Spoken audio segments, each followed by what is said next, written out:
The intelligent investor अध्याय 17 चार अत्यंत शिक्षाप्रद मामले hindiaudiobook.com। बुद्धि के देवता वोडेन विनाश के राजा के पास गए और उनसे हाथ जोड़कर यह जानने की मांग की कि अराजकता पर कैसे नियंत्रण हो सकता है। विनाश ने कहा, मुझे अपनी बाईं आंख दे दें, तब मैं आपको इसका जवाब बताऊंगा। बिना किसी हिचकिचाहट के बुद्धि के देवता वोडेन ने अपनी बाईं आंख निकालकर उन्हें दे दी और कहा, अब मुझे बताइए। विनाश के राजा ने कहा कि जो रहस्य है उसे आप दोनों आंखों से देख सकते हैं। John Gardner. और अधिक परिवर्तन। पहला, एक ओवरप्राइज्ड विशालकाय। दूसरा, एक साम्राज्य निर्माण समूह। तीसरा, एक विलय जिसमें एक छोटी फर्म ने एक बड़ा काम संभाला। चौथा, मूल रूप से बेकार कंपनी में शेयरों की प्रारंभिक सार्वजनिक पेशकश। पिछले कुछ वर्षों में ग्राहम के कुछ उच्च नए मामलों को एक नया विश्वकोश प्रदान किया गया है। यहां इसका एक नमूना है।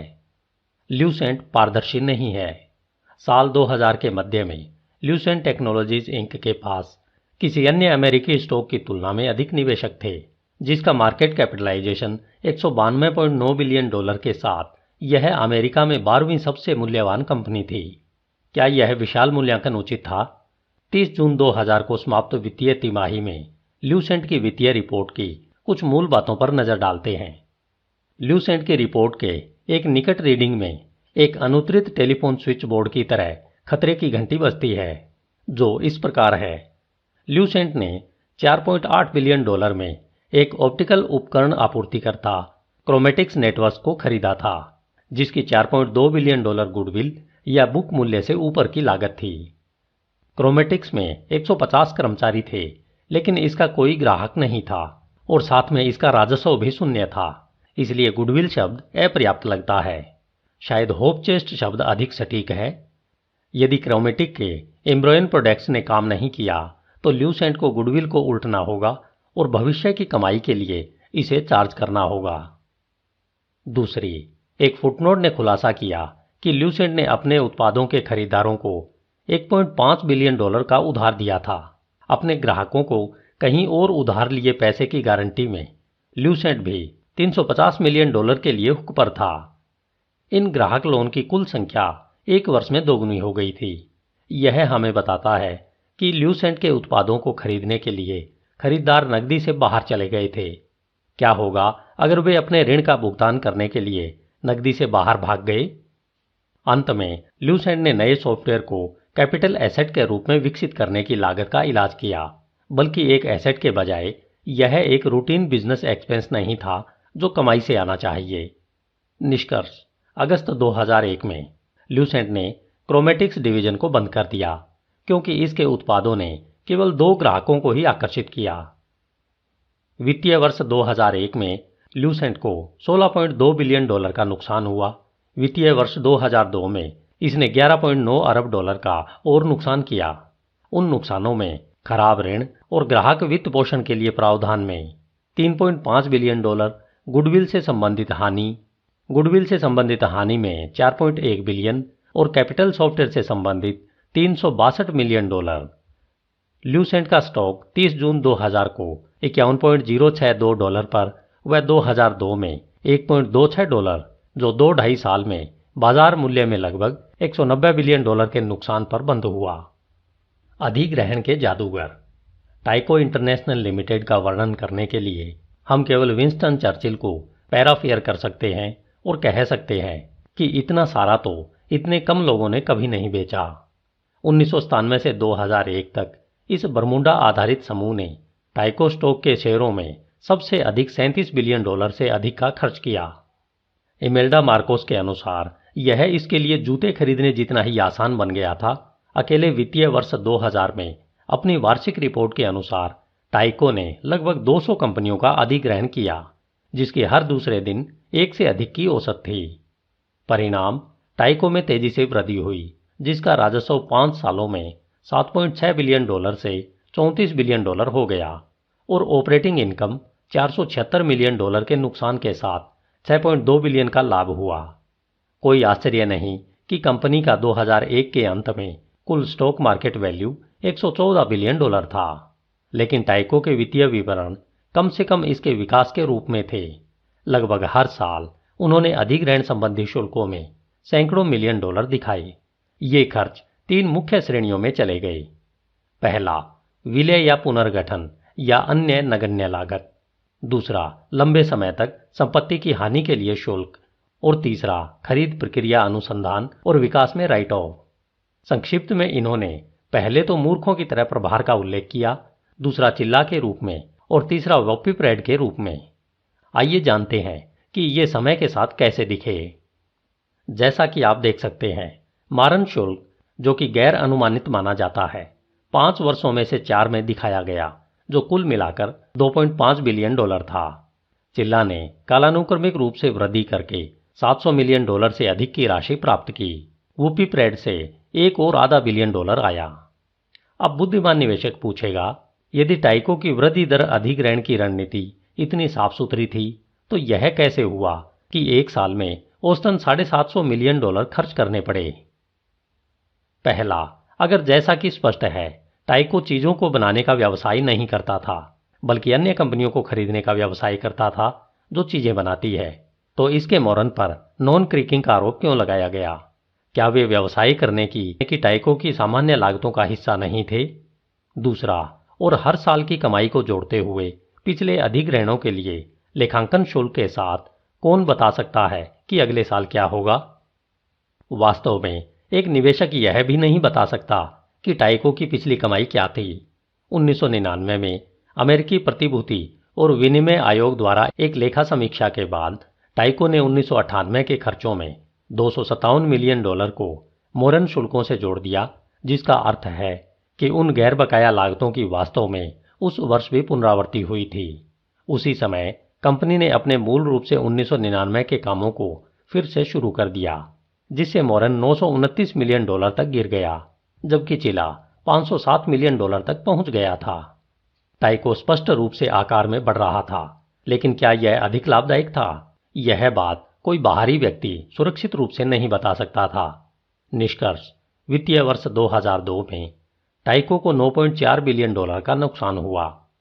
स्टॉक, जो वर्ष 2001 के अंत में 58.90 डॉलर पर बंद हुआ था, 2002 में 17.08 डॉलर पर लुढ़क गया, जो 12 महीनों में 71% की स्पष्ट हानि थी। स्वावलंबी नाबालिग। 10 जनवरी 2000 को अमेरिका ऑनलाइन इंक और टाइम वार्नर इंक ने घोषणा की कि वे शुरू में 156 बिलियन डॉलर के मूल्य वाले सौदे में विलय करेंगे। 31 दिसंबर 1999 तक एओएल के पास संपत्ति में 10.3 बिलियन डॉलर थे और पिछले 12 महीनों में इसका राजस्व 5.7 बिलियन डॉलर था। दूसरी ओर टाइम वार्नर के पास संपत्ति 51.2 बिलियन डॉलर और राजस्व 27.3 बिलियन डॉलर था। टाइम वार्नर एक को छोड़कर किसी भी माप से एक बहुत बड़ी कंपनी थी, जो था अपने स्टॉक का मूल्यांकन, क्योंकि अमेरिका ऑनलाइन ने इंटरनेट उद्योग में निवेश करके निवेशकों को चौंका दिया था, लेकिन इसके शेयर ने अपनी कमाई में 164 गुना की बढ़ोतरी दर्ज की है। टाइम वार्नर के स्टॉक केबल टीवी, फिल्में, संगीत और पत्रिकाओं का लगभग 50 गुना कमाई के साथ बेचा गया। सौदे की घोषणा करते हुए दोनों कंपनियों ने इसे सामानों का रणनीतिक विलय कहा। टाइम वार्नर के अध्यक्ष गेराल्ड एम लेविन ने घोषणा की कि एओएल टाइम वार्नर से जुड़े सभी के लिए अवसर असीम है।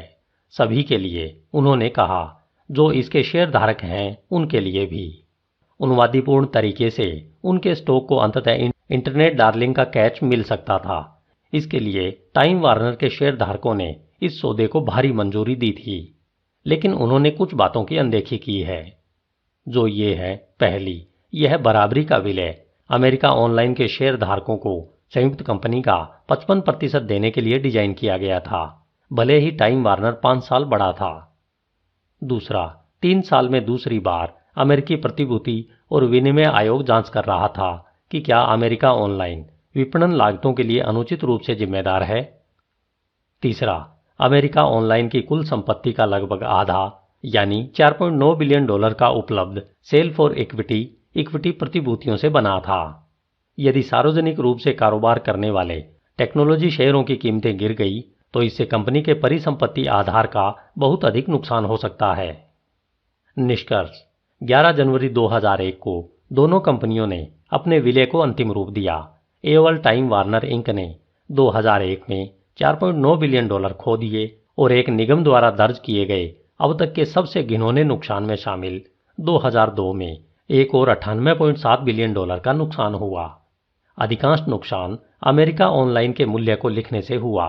2002 के अंत तक जिन शेयर धारकों के लिए लेविन ने असीमित अवसरों की भविष्यवाणी की थी, उनके पास अपने शेयरों के मूल्य में लगभग 80% नुकसान दिखाने के अलावा कुछ नहीं था।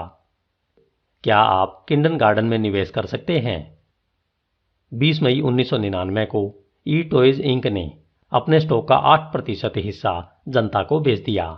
वॉल स्ट्रीट के सबसे प्रतिष्ठित निवेश बैंकों में से 4 गोल्डमैन सैक्स and company, BancBoston Robertson Stephens, Donaldson, Lufkin और जेनरेट और मैरिल लिंच एंड कंपनी, जो $20 पर $83,20,000 के शेयरों से $20 पर $83,20,000 के शेयरों से कम है। कारोबार के पहले दिन में $76.5625 पर 282.8% की बढ़त के साथ स्टॉक तेजी से बढ़ा।